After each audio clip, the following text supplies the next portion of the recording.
guys, welcome back to the channel. If you're new here, my name is Chris, and today we're diving into the Trance ColourPop palette that just came out not too long ago, the Super Shock highlighter. I also picked up the Aura and Out palette. This was the green version. I'm going to come out with a video for this one as well. They did come up with other things, but I just didn't want to buy those things, honestly. And yeah, let's just dive into this review. We have the Trance palette. This is $12. ColourPop is, of course, very, very affordable.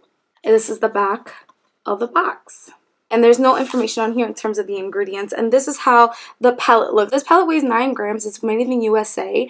And on top of that, there is something in really tiny fine print in the back of the palette. And it says, not intended for use in the immediate eye area. This is very similar to the NYX palette that I just finished reviewing, the Ultimate Utopia one, which pretty much means it must be something in the ingredients that is not allowing them to call this an eyeshadow palette. So instead, they are calling this a pressed powder palette. I have used this formula before. It has not been an issue with me.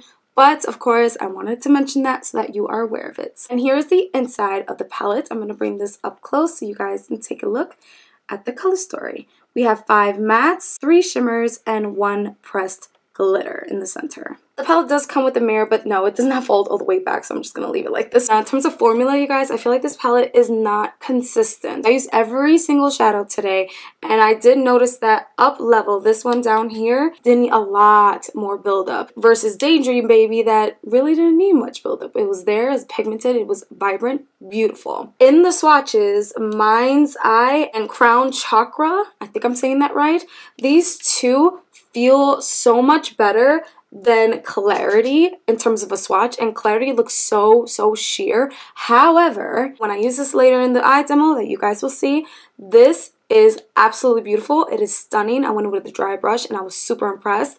But these two are so pigmented with a dry brush, and I found that it was better to use a finger application. Another thing that was just a little disappointing was Transcendence and Daydream Baby. These two have glitters in it, at least from the eye. If you look closely in the pans, it has glitters, and I was hoping that it'll look like that on the eye. And honestly, it doesn't. Once you put the shadow on your lid, there's no glitters there, so I'm like, okay, what's the point of putting glitters if it's not going to be on your lid? Just me, just my point. You don't have to agree. Now, overall, this is not a horrible palette. Like, it's not the worst formula I've ever had or anything like that. You can still use it. Obviously, I'm wearing it. However, I'm not sure if this color story is going to be able to be worn by deeper complexions. And the reason why I'm saying that is because up level took so much to build up, and mind you, on my skin tone. So I could imagine how much you would have to build up on a deeper skin tone. If you use a white base, then yeah, it might pop up beautifully.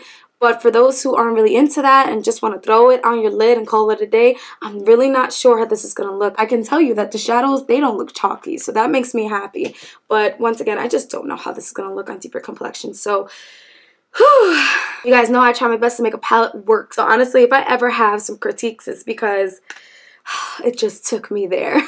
Alright guys, so I'm going to show you guys the pre-record swatches. Everything is swatched 2 to 3 times. As mentioned earlier, some of these do need a bit of a build-up. But as usual, I do want to show you guys some right now. So I want to take Clarity because I want to show you guys what I was talking about in terms of like the difference in the shimmers in terms of the swatch.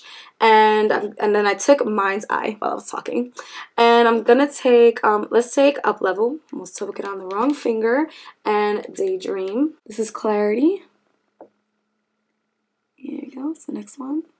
Ooh, spreading it out. Up Level. Ooh, okay. And this is Daydream. I'm going to go back in with Up Level because obviously it needs more love. Really trying to like I'm putting pressure. So you guys can see. Oh, it's a little better. I'm going to go in another time. But you guys see what I mean? Like, you have to build it up. But there you go. Let me know your thoughts down below. Before we dive into the eye demo, I do want to show you the Manifest That Super Shock highlighter. Honestly, between the palette and this, I would definitely get the highlighter. The highlighter is so good. This is the packaging. Super cute. And this is the back. This one does have 9 grams as well. Made in the USA, cruelty-free, all that stuff. And I'm just going to open it up and show you guys how it looks. This is the packaging. It's pretty big, and it's thin, so it is travel friendly. It does come with a mirror, but I didn't take that off just yet, so I'm just going to put this down a little bit actually.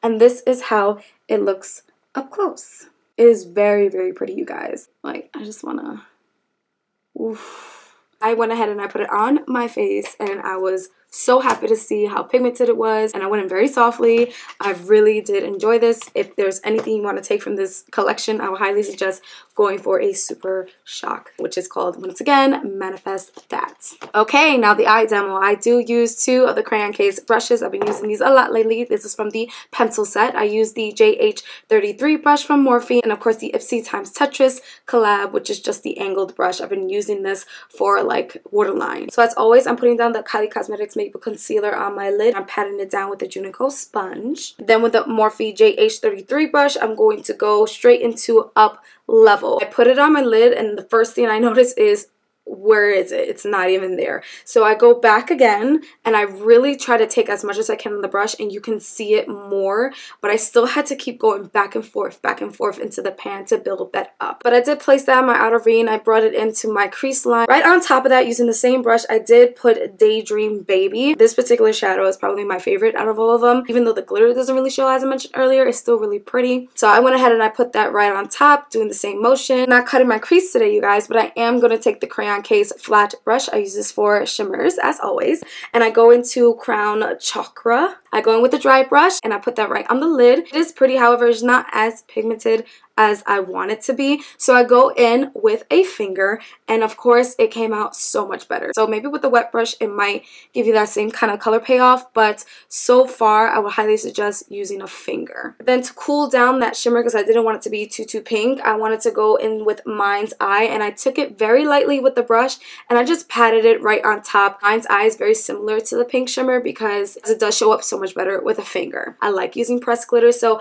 I went in with my finger for the all over again, and I just tapped it on my lid. I didn't want to put a lot of glitter glue and things like that. I don't see it trickling down my face, so that is a big plus because that is super annoying. Next, I used the crayon case pencil brush to go in with Clarity. And I used a dry brush. I didn't think that it was gonna show up the way it did, but it's very pretty, and I feel like it has like this beautiful glow. For the lower lash line, using the same brush, I go in with Transcendence, just this glitter blue down here, but again, the glitters don't really translate to the eyes. So I just run that from the back all the way into the inner corner of my eye, going back and forth. Then using the same brush, I go in with Future Self, which is just a really light blue. I just wanted to put that right under the Transcendence to just soften it up. Lastly, for my waterline, I took the Ipsy x Tetris angled brush. I picked up Own Your Power. I am using the Elier x Jordan Woods lashes in Beach Please. Of course, I'm using the Big Ego Tarts mascara as well as the Glam Light Calligrapher liner. That's it, you guys. That is the look that I created with the In a Trance palette by ColourPop Cosmetics. Honestly, you guys, it's not expensive, but I'm not leaping for joy for this palette. Not to mention just the color story itself. I just don't know how this palette's gonna look on deeper skin tones. So that's what I have to say about this palette. The highlighter though, highly recommend you get this. This is amazing. Definitely love this. I need to get more of their highlighters. I hope you guys enjoyed this video. Look out for the Aurora and Out palettes. I have a bunch of other stuff too that I need to review, so keep your eye out for that. Or you could just hit that bell so you can get notified whenever I load a video. That's all for today. I'll catch you guys in the next one.